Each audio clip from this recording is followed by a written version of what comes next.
show you how to make Bokashi, the fermented wheat bran that's used in the compost bucket system for pickling your kitchen waste and fermenting it so that it takes less time to compost and is more effective and not stinky than traditional compost. Now here's some commercially made Bokashi bran. It's dried and it's sold in these 2-gallon bags. This costs about $17. I think that's what I sell it for. What I'm going to do is take ordinary wheat bran that I buy 50-pound sack for $17. I'm going to mix it with some very simple ingredients to come up with my own home grade version of Bokashi, which can not only be used in the compost bucket, but also to feed animals, put down the septic system to reduce odors, and pour it directly into the garden or compost pile to activate it with the microbes that help it compost and destroy odors.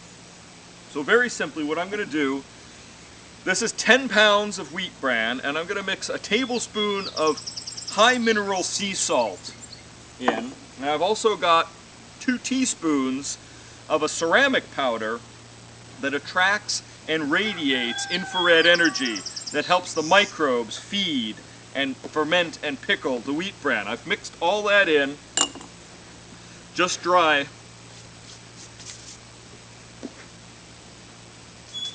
Like that. Now, I've got here 3 liters of very hot water, about 120 degrees. And I've also got some feed-grade animal molasses here. Regular organic molasses will work fine. And I have 30 milliliters. So this is the ratio is 1 to 1 to 100 and to bran. So the 1 part molasses, 1 part of a microbial inoculant, 100 parts of water. So I have 3 liters of water, so I have 30 mils of molasses. That's what this ladle is. And now I've got some effective microbes that I've fermented beforehand with some kelp and some EM and some molasses. This contains millions of beneficial bacteria, and I'm going to mix that right into the molasses mixture and give it a stir. And now I need to pour this all over the wheat bran. And the wheat bran I brought at a feed store, but I think they also sell it at baking supply warehouses.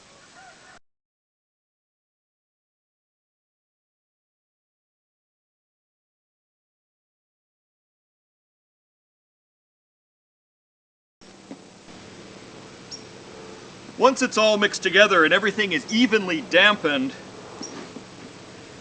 and there's no signs of dry wheat bran left, we're going to box this up. A little bit more here that needs to be incorporated. Okay, everything's evenly dampened, and you know that it's good when you squeeze it together and it sticks for a little bit but doesn't quite fall apart. It wants to be about 30% moisture. Now this needs to ferment anaerobically, in other words without air, for approximately 2 weeks, and the longer the better. So I've got this plastic tub which is fairly airproof, but I'm going to take an extra precaution and just take a plastic garbage sack and press it over the top right down onto the wheat bran to help exclude any further air. And this needs to sit in a warm spot, like I said, for about 2 weeks to ferment. And you'll notice once it's fully fermented, it'll have a sweet, almost cider vinegar-like scent. And then it's ready for use. It's ready to help pickle your kitchen compost, to feed to your animals, to throw down your septic system to reduce foul odors, and a number of other things. As for the mess I've made here in front, I'm not going to worry about it. I'm outside, this table, be perfect for the birds to come and feed and eat what I've left behind. They'll benefit from it, and it'll be great. Well, that's all for today. I'm Podchef Neil Foley, saying take care and keep on making Bokashi. we'll revisit this topic another time, and maybe I'll show you how to make the microbial inoculant called activated effective microbes. Bye for now.